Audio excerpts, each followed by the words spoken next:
আসসালামু আলাইকুম রহমতুল্লাহ বরকাতু। তো আশা করি সবাই ভালো আছেন, সুস্থ আছেন। আমি আবারও আপনাদের মাঝে আসলাম ছোট্ট একটি ভৌতিক গল্প নিয়ে। যে গল্পটি আমার রুমের এক কুমিল্লার ভাই সে আমাকে গত রাত্রিতে শোনাইলো। তো গল্পটি আসলে অনেক ভয়ানক গল্প। যদিও আমার কাছে শোনা গল্প, তার কাছে বাস্তব, সে ওই পরিস্থিতির শিকার ছিলেন। তো আমি আপনাদের মাঝে একটু শোনাচ্ছি। উনি বাংলাদেশে একজন সাধারণ ইট ভাটার শ্রমিক ছিলেন। ইট ভাটায় কাজ করতেন। একদিন, 2 দিন, 3 দিন এরকম মাঝে মধ্যেই ইট ভাটার কাজগুলো সম্ভবত মধ্যরাত্রে যাইতে হয়, প্রায় 2:30-3টায় এই সময় যাইতে হয়, যে ভাটা চালাইতে হয়। সে আমাকে বলল যে একদিন ইট ভাটায় যাবার পথে অনেক জায়গা থেকে, অনেক এলাকা থেকে গ্রুপিংভাবে 5-7 জন একত্রিতভাবে আসে। আর সে যেখান থেকে আসতো কাজে, সেখান থেকে সে বেশি সম্ভব 2-3 জন এইভাবে আসতো। তো মাঝামাঝি কয়েকদিন আগে সে একত্রিতভাবে আসতে পারে নাই, তারা আসে নাই, সে একা একা আসছে 2 দিন। একা একা আসার পথে একদিন হঠাৎ করে দেখে কালো দানবের মতো, হাতির মতো লম্বা, নিচে কিচ্ছু দেখা যাইতেছে না। হঠাৎ দেখে তার মুখে ধাও দাও ধাও দাও করে আগুন এরকম দেখা যাচ্ছে। সে আমাকে বলল যে ভাই, ওই সময় আমি এগিয়ে যাই, যতই আমি এগিয়ে যাই তত এটা মনে হয় আমার কাছ থেকে 10 হাত সামনে। এরকম করতে করতে তো হঠাৎ অজ্ঞান হয়ে সে পড়ে যায়। সেখানে অজ্ঞান হয়ে পড়ে যায় এবং তার কানের দিক থেকে একটা আওয়াজ আসে যে এই শব্দ আমাকে দেখলে আর কি ওকে যত না বলোস তাহলে আমি তোকে জীবিত মেরে ফেলবো। এরকম একটা ভয় ভীতি দেখাচ্ছে তাকে।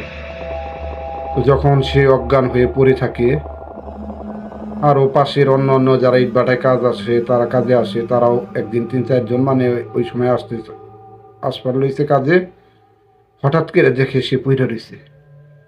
ওকে দেখেই তো ওরা নীরব নিস্তব্ধভাবে দাঁড়িয়ে গেল, যে কি অবস্থা। দেখে যে নাক দিয়ে রক্ত হয়ে যেতেছে। হ্যাঁ, এরকম অবস্থা। পরে সে তাকে সুস্থ করলো। অনেকে বললো যে ভয় পাইছে, লোহা গুলা পোড়া দিয়ে পানি খাওয়া। পানি খাওয়ার পরে যখন আস্তে আস্তে তার জ্ঞান ফিরে আসলো, তার কানে শুধু একটি আওয়াজে আসতো যে কাউকে যদি বলো তাকে আর বাঁচিয়ে রাখবো না। সে বলতেও সাহসটা পাচ্ছিল না, সে শুধু বলল যে না, এমনি এমনি। এরকম পর্যায়ে হঠাৎ করে তার জ্বর এসে পড়ে। এক পর্যায়ে এরকম করতে করতে আবার একদিন এরকম, ওই দিন দেখেছে আরো 2 জন, গ্রুপ 2টা নিয়েছে, 2 পাশ থেকে তার অ্যাটাক করে ফেলাইছে। যখন অ্যাটাক করে ফেলাইছে, ওই জন্য উনি অজ্ঞান হয়ে নাক মুখ দিয়ে রক্ত বেরিয়েছিল। সে আমাকে বলল গতকালকে, তার কাছ থেকে শোনা, যে এমন রূপ নিছে যে শুধু কালা কুচকুচা ভাল্লুকের মতো শুধু পশম দেখা যাইতেছে, আর মুখে আগুন দেখা যায়। আর এই লোকটা ধূমপান করে না, বিড়ি সিগারেট খায় না, সাথে ম্যাচ, বিড়ি সিগারেট কোনো কিচ্ছু নাই। এরকম যে সোরা বলবে, আর এরকম পরিস্থিতির শিকার হইলে সোরা, আল্লাহর নাম সবই ভুলা যায়। এক পর্যায়ে ওই দিন তার বাসার সামনেই ধরছিল, ইট ভাটার আগেই। পরে তার বাসায় থেকে তার মেয়ে ছিল, তার ছেলে ছিল ছোট একটা, তার স্ত্রী, বাচ্চা সবাই দৌড় করে এসে তাকে ধরছে। কি হয়েছে বলতে পারে না।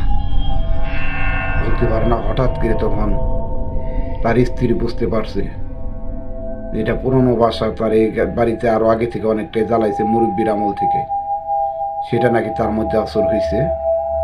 এইরকম পর্যায়ে অনেক তাবিজ কবজ কইরে দেশে থাকতে শুধু শুকায় যাইতো। এমনটা অবস্থা হয়েছিল, তার বাঁচারই কথা না। সেখান থেকে চিকিৎসা করাইয়া মোটামুটি সুস্থ হওয়ার পরে, যাই হোক, তাদের ফ্যামিলি থেকে কিছু টাকা পয়সা খরচ করে পরে এই সৌদি আরব পাঠাইছে। উনি আমাকে গতকালকে বললো যে ভাই, এরকম পরিস্থিতি আমি আজ পর্যন্ত এগুলো বলি নাই, তো এখন বলছি। আস্তে আস্তে এখন এই দেশে আইসি থেকে বলি, এই দেশে আর কিছু বলতে পারবো না, কিছু করতেও পারবো না। এই দেশে হয়তো বা সামনে আর দেখা দিবে না, এটা আরেক রাষ্ট্রে চলে আসছি। এখানে আসার পর থেকে মোটামুটি সুস্থ এখন।